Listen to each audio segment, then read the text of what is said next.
Imagine that you have never seen a full wrestling show. You know of John Cena, and you know what an RKO is, but that's about it. You're watching the Tonight Show, and you see that there are going to be real WWE superstars on the show.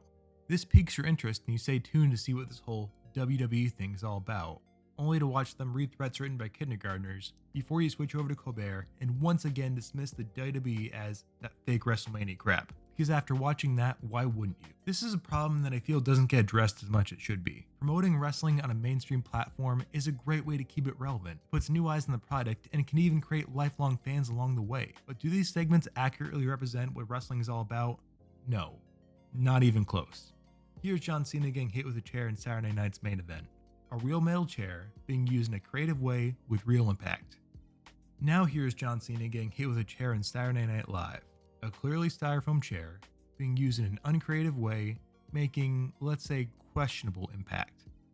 For a lot of Saturday Night Live's audience, this was their first time seeing an actual professional wrestler take a chair shot. So as far as they know, every chair shot in the WWE is just that fake WrestleMania crap. Saturday Night Live is a comedy show, and they're gonna put a satirical take on everything, especially wrestling, which is fine. I'm all for some good sports entertainment humor. But the jokes in Cena's monologue were generalized to the point where it wasn't even a parody of the WWE. It was a parody of the Vegas wrestling stereotypes. Now let's compare that to Peyton Manning's 2007 monologue. When Peyton walked on the stage, a defensive end improperly tackled him onto a thick mat.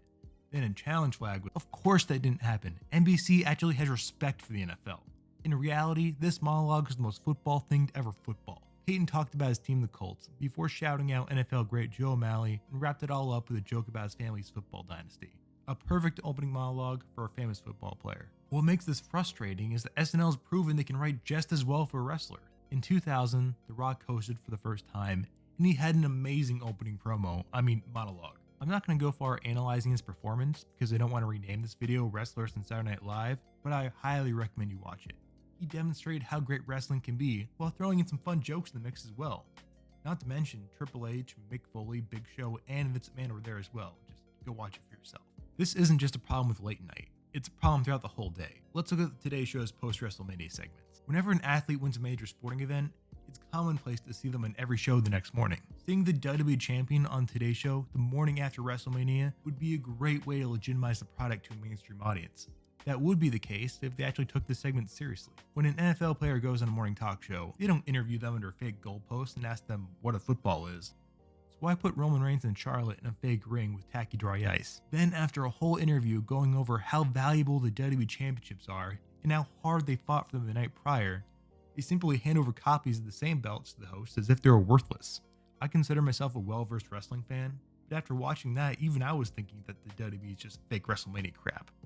And as a bonus, when you look up that segment on today's YouTube channel, they cut off Willie before he could finish plugging Monday Night Raw. It's actually kind of funny. Messed up, but funny though. Yes, wrestling can be silly and even a parody of itself at times. But it's better than this. We know that because we've been following it long enough to know it's more than just strongmen cutting Hulk Hogan promos. There's a lot more to it. It would be so nice if everyone knew that. But why would anyone outside the wrestling bubble take it seriously when that's all they see?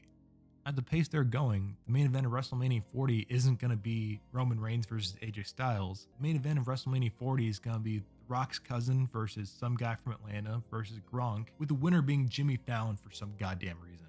And the messed up part is, even though I completely made that up, it actually sounds legit.